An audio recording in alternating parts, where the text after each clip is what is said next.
We're going to talk about Aaron Rodgers, but we're really going to talk about is a coach having the wherewithal to stand up to rumors and shut down foolishness. We'll get to that in just a second here on Locked On NFL. The barbershop is open and Tony Wiggins has a chair for you. He's ready with some real NFL talk. The local experts of Locked On bring their expertise, and Wiggy is ready with his clippers and shears. Sit down and enjoy. The new Locked On NFL starts now. Locked On Podcast Network. Your team every day. It is your team every day here on Locked On NFL. We thank you for making us your first listen. And make sure you tap in wherever you get your podcast. That's right, wherever you look or listen, make sure you tap into that location each and every day so you do not miss an episode. An episode that today is brought to you by Game Time. Download the Game Time app, create an account, and use the code LOCKEDONNFL for $20 off your first purchase. Shout out to the everydayers for joining us each and every day here on Locked On NFL. We really, really appreciate it. Twice a day here. All right, we're in the barbershop. Here's what we're going to talk about. Of course, it is Thursday, and that means Chris Carter from the Pittsburgh Post-Gazette, and of course, Locked On Steelers is here with us to give his opinions.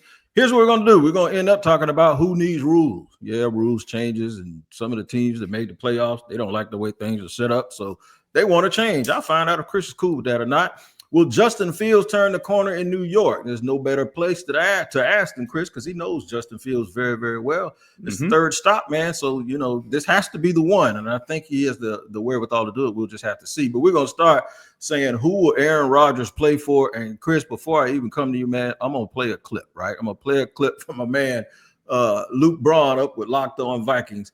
Listen to him as he explains in his view, what has gone on with this Aaron Rodgers situation. I need you to know that this is entirely against my will, but yeah, I'll give you the Aaron Rodgers skinny.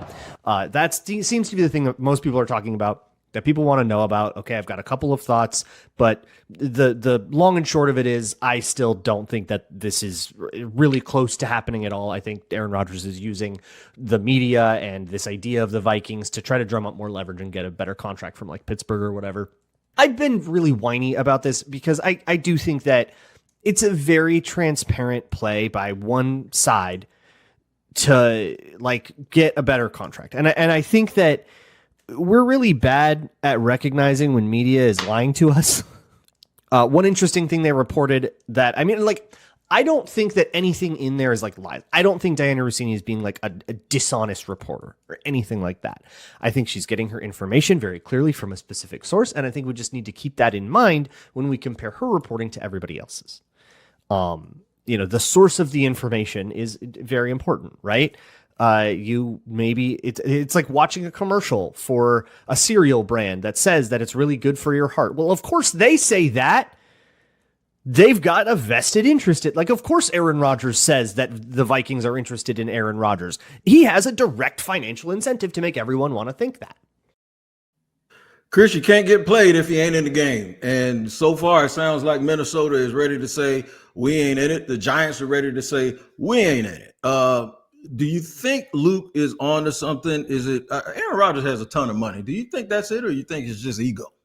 No, I think ego is involved in it. I will not say that ego is not involved in it, but I absolutely think that's what Aaron Rodgers is doing here. And I absolutely also think that's why the Steelers aren't budging. Like Cam Hayward took to his podcast this week, and I talked about it on Locked On Steelers, but he does his podcast, not just football. And the way he said it initially got mischaracterized. But one of his co-hosts asked him, he was like, hey, would you go on a darkness retreat to get Aaron Rodgers? And he was like, no, if he wants to be a Steeler, he can come be a Steeler. But I'm not doing all that. Like, no, I'm not going all the way out here to do this. The Steelers are not going to bend over backwards for this guy. If this was 5 or 6 years ago when he was MVP Aaron Rodgers, now maybe they might have gone through some stuff like that.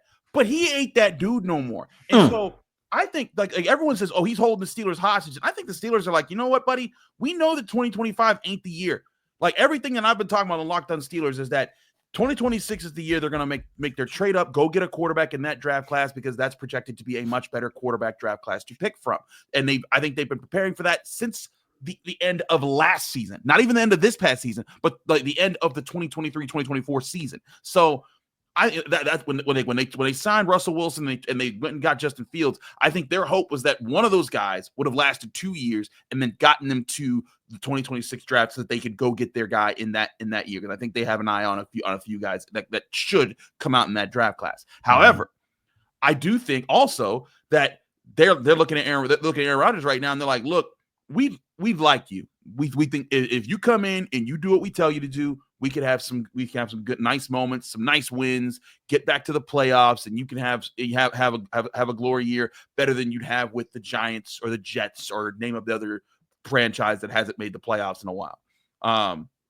But we're not going to bend over backwards for you. And I think that's the message the Steelers have been here. And I think that Aaron Rodgers going out and talking to the Giants and talking to the Vikings and saying, and getting his agent to leak certain information to people.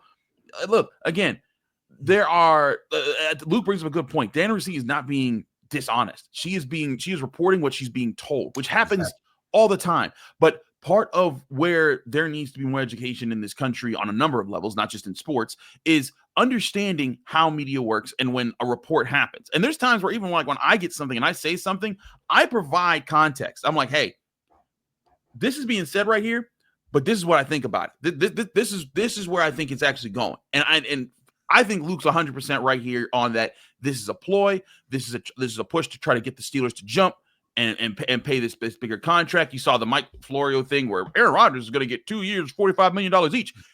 No, that ain't happening. I think the Steelers have said, hey, here's this number here. I would imagine it's under 30.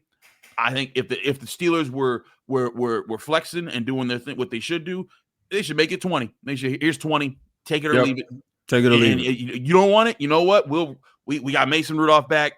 We'll rock out with that for a year. We go to the playoffs every year anyway. 8-8 with Devlin Duck Collar Hodges, and they will fight their way to 500 this year, and then set themselves up for the draft this year. Because no one's fooling themselves. The Steelers are Super Bowl contenders right now. No one's saying that. So listen. I got friends that rile me up, right? And one of the friends that riles me up is Alex Clancy. I think Alex Clancy gonna rile both of us up. Listen what he said last night on the Squad Show. Wild, rational thought would lend you to think that Aaron Rodgers is a complete dumpster fire that you wouldn't let enter the stadium. I completely understand that. Minnesota, included with the Giants and the Steelers, is the most stable situation for Aaron Rodgers. Sure, the Steelers have been the most stable organization maybe in the history of football. They've got two problems on the outside at wide receivers. DK Metcalf is the highest penalized wide receiver since being drafted, and George Pickens, you don't know what you're going to get each day. So you put three of them together on the same field, that's not good. Brian Daboll probably isn't as good of a head coach as his reputation still would allow him to think. Joe Sheen completely ravaged. He Dallas Mavericks that team. So why would you want to go there? Kevin O'Connell's probably the most underrated head coach in football, and you have Aaron Jones, who he has a history with. You've got the best wide receiver in football. You've got a top 5 number 2. You've got a top 5 tight end. You've got a really good defense. They've got draft picks. If you ask me who gives the best chance to win in 2025 to potentially save Kevin O'Connell's job, it ain't the kid.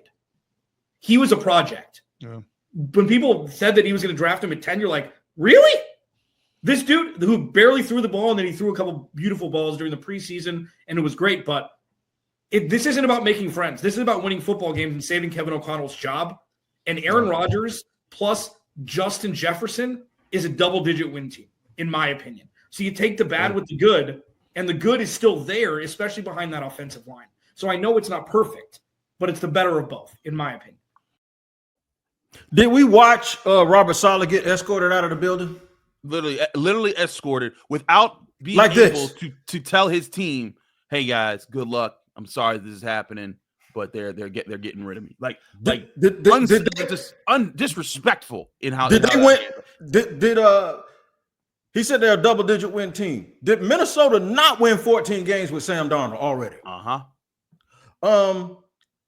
Who thinks Kevin O'Connell is close to getting fired? That's what I want to know. Alex, I told you he was going to fire you up. I told you he was going to fire you up, man. Wasn't he just like up for coach of the year or some stuff? He's like one of the top 5 coaches in the NFL. Ain't nobody fired Kevin O'Connell this year. And if Nobody you tries underestimate Aaron Rodgers' ability to sit there without being aggressive and voodoo an entire organization. You crazy if you don't think he can do that. And you know where the Vikings are? They're in a better situation, but they are similar to the Jets in that they have a lot of young pieces, they have a lot of good pieces, they have a lot of things working for them.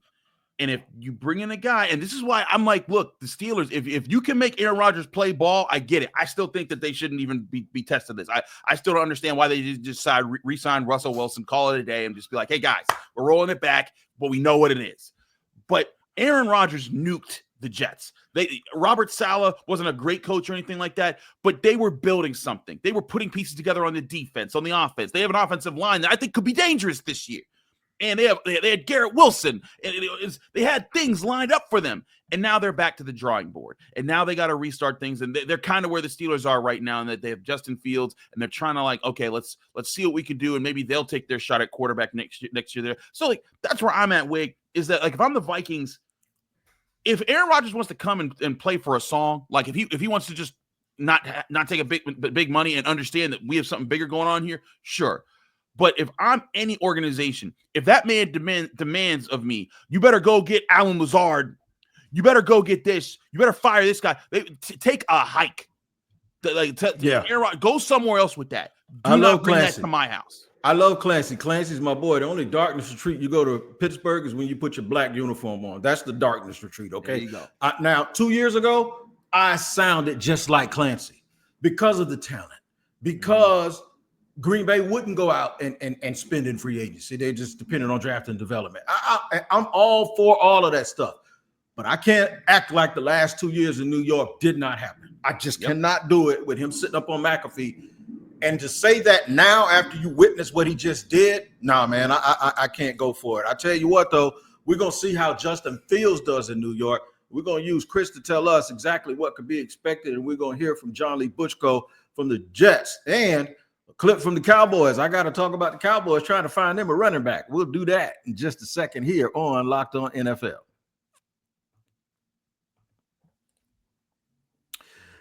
Today's show is sponsored by Upwork. Scaling your business requires the right expertise at the right time. With Upwork, you can easily find specialized freelancers in marketing, development, design, and more ready to help take your business to the next level.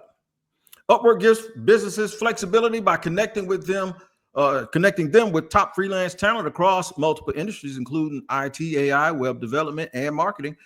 Whether you need extra hands for a project or a long-term partner, Upwork makes hiring simple and affordable. Now, here's what you got to do, man. Instead of hiring full-time, Upwork helps find affordable top-tier freelancers to scale business efficiently. Visit Upwork.com right now and post your job for free. That's Upwork, UPWORK.com, Upwork.com, to connect with top talent and grow your business today. And today's show is sponsored and brought to you by Game Time. Imagine watching your favorite team live, feeling the energy of the crowd, and witnessing unforgettable moments. There's nothing like experiencing a big game in person. Game Time can really get you set up with doing that. Getting tickets shouldn't be stressful. That's where Game Time comes in, making it easier than ever to grab last-minute seats at unbelievable prices. Game Time picks. Listen to this. Curation. That's the word. It makes it easy to find better value for tickets to sports, concerts, comedy, theater, and all of that. Download the Game Time app, create an account, and use the code LOCKEDONNFL for $20 off your first purchase. That's LOCKEDONNFL for $20 off. Download Game Time today. Last-minute tickets, lowest price, guaranteed.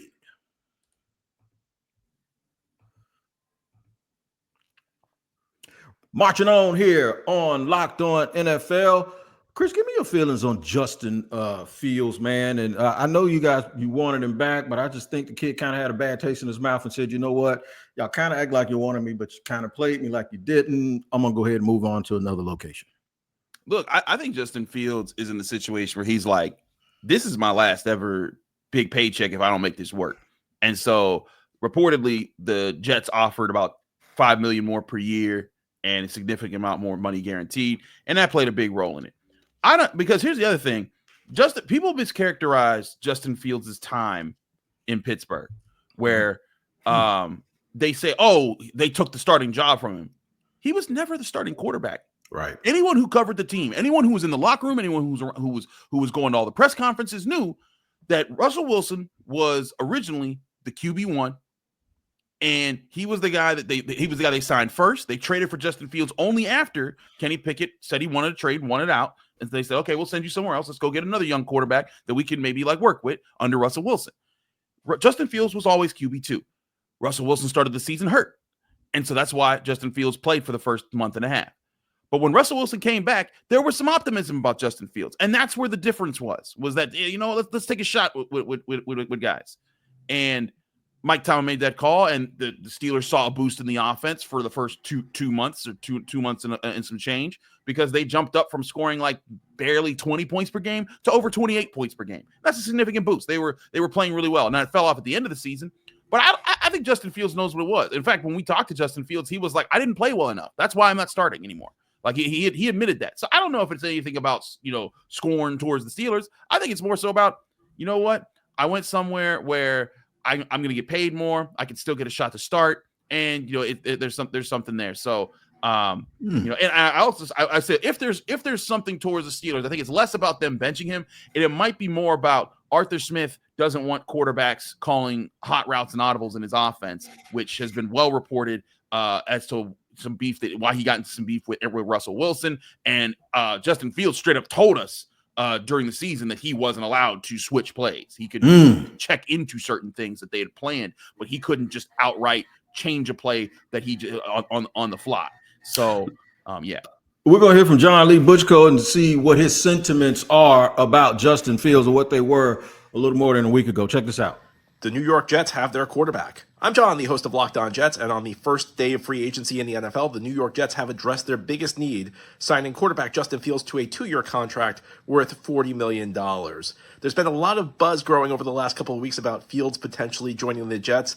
It's a match that makes a lot of sense. Fields' career has not gone how he's hoped it would. Struggles through his 3 years in Chicago, a year in Pittsburgh where he was unable to beat out Russell Wilson for the starting job, but still plenty of natural ability. And the Jets need a quarterback. There's probably no quarterback out there with more upside than Fields. The Jets can design an offense around his strengths, including incorporating his ability as a runner. There's no guarantees that this will work, but this was probably the best option in front of the Jets. For more on the Jets, tune into the Locked On Jets podcast, part of the Locked On Podcast Network. New episodes every Monday through Friday, your team every day. Yeah, man. So the way I feel about that, Chris, is he's going to play for a leader of men. He had that experience last year with Mike Tomlin. I think Aaron Glenn is the same way. The way I feel about playing in New York and Dallas and places like that is this. The same way I feel about Notre Dame football. If you are going to win anywhere, there is no better place to be a winner in a place like that. If you can turn this thing around in New York, dog, not only will your career change, but they'll end up putting a statue of you in Times Square. I agree. Look. If you think you can be part of a rebuild, go ahead and do it. And I think there's excitement about Aaron Glenn and what he can bring to the table. But I think there's also excitement about getting paid the money he's getting paid to be in New York. And he can work with something there, and it's something new. Here's the other thing is that when he was coming to the Steelers, even when a new offensive coordinator, everything was kind of set in place. And I think the Steelers, I think he even sees the thing about the Steelers, they have their eyes set on 2026, being that even if he played well enough, he would have, unless he was elite this year, he probably would not change the Steelers' minds that they need to go get their future franchise quarterback in 2026, which gives him a much shorter shelf life in Pittsburgh. Now, thing with the Jets is, they might be on the same track, but I think that he can be okay, they're less set on that being the future plan and more so just kind of taking it day by day. And they got a whole new staff. So you know what? Let's roll the dice. Let's get paid more money. Let's roll the dice with the new staff and see what happens here. And like you said, he likes Aaron Glenn. He's played against Aaron Glenn or against Aaron Glenn teams. And he's hey, that could work there. But hey, he was excited. Remember, the big reason why he came to the Steelers was because he wanted to go to the Steelers. The Bears said they wanted to do right by him and send him to a place that he wanted to go. And so they did, but I think when he looked at the Steelers and they were hey man, here's $15 million a year. we if you work out great, but they're not betting the house on him. They're not betting the whole future on him. And I think that's where he was probably like, all right, since y'all are making a decision for yourselves, let me make a decision for myself and do it that way. Yep, and I get it, and I totally understand. I really want to see how this unfolds. One of the teams that I mentioned was the Cowboys and how hard it is to play there. How hard I saw a graphic yesterday and it was unbelievable. Like the last time that they advanced to the X round of the playoffs, it's like the longest. And the people that use the graph use their helmets to talk about how many years it was. Dallas had like 20 some odd years, and it was like you don't really realize that they've been that bad because they actually drafted well. And now we got Marcus Moja and of course Landon McCool. They're going to tell you who the Cowboys need to pick. I think the kid that they're going to talk about is a great player, but somehow I seem to think that it's just going to be for the same reasons everybody else goes there. There ain't going to be a lot of success. Listen to this. It's Trayvon Henderson. A lot of times he gets a lot more than what's blocked. You can see why there's so much appeal here for him. And I think if he's available to the Cowboys at pick 44, I have to believe that would be one of the easiest picks the Cowboys could make because they want a home run hitter at the running back position. That's the best guy in this class, staring you in the face. Yeah, absolutely. Ready-made guy to go as a rusher and as a weapon in the passing game. I just think that, is a guy that adds dynamic athleticism to your offense immediately upon drafting him. And there's no kind of necessary learning curve to get him up to speed with pass blocking or to find a special way to be able to deploy him without exposing him as a pass protector. I just think that that's why I like Trayvon Henderson so much is that I just watch his game. It translates so obviously and so easily. It felt like after I was done watching, I was like, what am I missing? So let me tell you, I don't agree with anything they said about Trayvon. I don't agree. I don't agree with, disagree with much that those two guys say. They're two of my favorite guys on the network. But here's my problem with Dallas. They always talk about that one more piece they need, don't they? They always talk about that one more home run hitter. They need that. You know what, Dallas, as much as you talk about Troy Aikman, Emmitt Smith, and Michael Irvin and the triplets, you know why Dallas won those championships back in the 90s? Because of their trenches. They had two sets of defensive linemen, and they had offensive linemen out of the wazoo. They won 2 championships before they even got Larry Allen, who was the best lineman in team history, in my opinion. The thing that people don't get, it's not the pretty things that Dallas is missing. It's the infrastructure and the things that you don't see. Absolutely. I'm right with you. I agree with you 1,000%. Like that's where it comes down to me, Wig, is just the Cowboys got bigger problems than just adding a piece here or there. I think Jerry Jones has inserted himself far too often. I like you. I think that they got infrastructure problems. It's organizational problems that I think that have gotten in the way of things. And look, like I think there was a cusp there where they were doing some things right. They had 3 straight 12-win seasons. Now they didn't do nothing with them, but 12-win seasons are 12-win seasons. That means that you were doing something right throughout the year. But I think that they're a team that like they've gone so up and down over the past several years.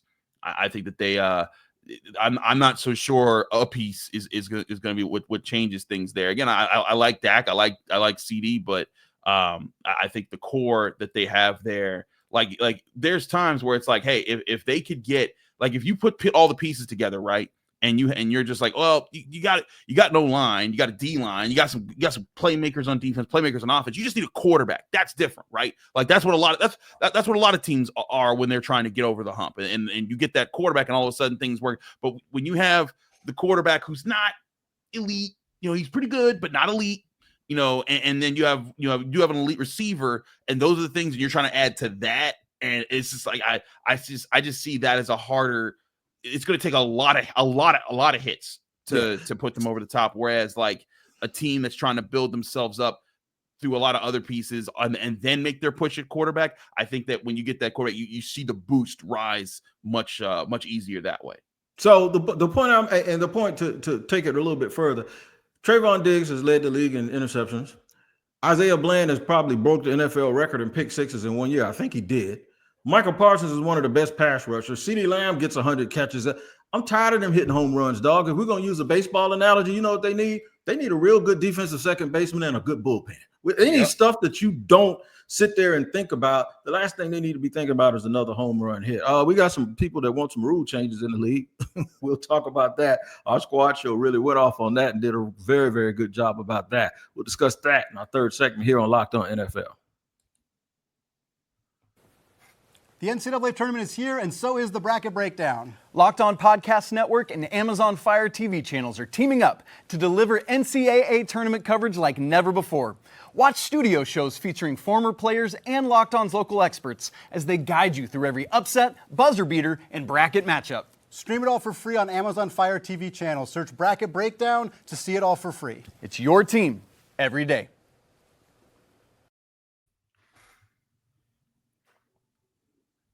Turning towards home plate, since we were just talking about baseball, rules. Every single year, rules are discussed. Every single year during the season, a rule doesn't go your way, and you get angry when your team isn't the one that benefited off of it. And now the guys on the squad show discussed a whole bunch of rules, and they even got receipts. They're even telling people which teams are trying to change them. Check this out. Talking about NFL rule proposals. This is the time of year that NFL teams get together and they discuss and they present potential rule changes. Of course, guys, the effort to ban the tush push, the Green Bay Packers leading the charge there. Although after the NFC Championship game, perhaps the Washington Commanders, Frankie Lou specifically, should be leading the charge to ban the tush push. Speaking of the Philadelphia Eagles, they want to align the postseason and regular season overtime rules to grant both teams an opportunity to possess the ball in overtime, no matter what happens with the first possession. And they want to make overtime 15 minutes to, presumably give people enough time to have at least two possessions there. And then the Detroit Lions, all they want to do is change everything. They want to eliminate automatic first downs as a penalty for defensive holding or illegal contact. They want to allow for an IR slot in the offseason that would allow an injured player to not count against a 90-man roster. However, that player could not be designated for return. So basically you're talking maybe a receiver who tore pretty much everything, unfortunately, in his knee and may not be playing football for the Houston Texans anytime soon. Okay, so here we go. Tush push, I have no problem with it because they don't break any rules. The rule that they would break would be on alignment and how many people can be in the backfield. You can't get mad at a team because their offensive line averages 340 pounds and their quarterback can squat 600 pounds. That's how they're built. I don't have a problem with that. These other two, though, the overtime rule is dumb to me because if the rule is the way it is in the regular season, it should be the same in a playoff game. It shouldn't change. I don't know why you would do that. And then that interference thing, that needs to be the college rule, man. To me, it should be 15 yards. I'm sorry. I hate 3rd and 25. You throw it to the end zone and the guy gets grabbed and you give him the ball on the 1 yard line. I can't stand it. And I hear that because also it's 15 yards and a first down, so it in effect does defenders can't just do that and just think like, oh well, I got beat on this play, so I'm gonna just make them reset and still have to do 3rd and 10 at that point. So I kind of like that. I'll say this. I think the time has come in the NFL where if rules are going to change, there needs to be a pushback against offensive rules. There needs to be a pushback that gives defense some advantages. And that's why I think the tush push rule makes sense. I have this proposal. Instead of eliminating the tush push, you can still do it. But here's what's going to happen. You have to declare that you're doing it. And there's a set time when you're doing it. Because I do think there's some considerations about health and things like that, because how nasty that play can get and the danger that it puts players in. But to the point, they were joking about the Commanders, in the NFC Championship game. They were just jumping off sides because they're like, you know what, they can snap it at any point in time. And because of the way that they play it, and the Eagles deserve credit. They play it so well. But because they can snap it, there's no chance for us unless we luckily guess that's going to happen right there. And it'd be different if this was a play where there was space to cut inside, to read something. There's no reading the tush push. It's just, you better hope that you react quicker and you better hope that you have bigger guys. And if the other team just has it, it's something that can just easily get you a yard or two, no matter what. And so here's what I say to that. Because the real advantage is when we know when we're snapping the ball. And when we're snapping the ball, we're all collecting up our body mass, pushing it together and pushing forward simultaneously. And unless you properly guess the exact fraction of a second that we start to snap the ball, we're beating you for that yard. And so it doesn't work. So instead of that, There's a count that say, hey, we declare we're doing a tush push here. And now the defense has every right to know when you're like, there's a countdown from the ref. You can even stop the clock. You can do a 10-second runoff so that, teams can't do this as an official timeout. And you say, all right, we're going to count down from 5, and these teams, and then on this whistle, you start the tush push. And that way the defense knows when you're doing it. I think that would be a resolution where it can meet both sides. Like, hey, you can still do it, but now the defense knows when you're doing it and how you're doing it. And so they can properly prepare for that. I think that would be there because I think it's a non-football play. I think it's a rugby style thing. I'm with that. As for pass interference, I'm with you there too. I think that college has it right there as well. Like, you shouldn't get that. I mean, how many quarterbacks, that was Joe Flacco's career at one point, was just let me throw it up here and hope that someone knocks down my receivers. Oh, wait, they did. Great. Now we just got 40 yards downfield. Yeah. Now I do hate when a guy gets beat on a double move and he just grabs the guy around him. Like, no, man, I ain't giving up no touchdown. So yeah, I get that part of it. The only thing I will tell you too about the tush push is this, and this is why, while my sentiment agrees with you, the reason why I feel the way I feel is because Philly isn't the only team that can do it. You can do it back. Mm-hmm. Nobody says you can't do it too, but Right. the thing is because they're so good at it and they're built that way. I know they didn't build their team that way thinking about doing the tush push, but it just so happens that the quarterback squat 600 and they got, I mean, how many 330 pounders they got on that line and even in their backup. So I think their advantages is the way that they're built because you have the opportunity to do it to them too. And somebody told me if you don't want them to get in 4th and inches, stop them on 3rd down. I know that's a simple way of looking at it, but it's kind of true, man. As always, we have a good time here on Locked On NFL.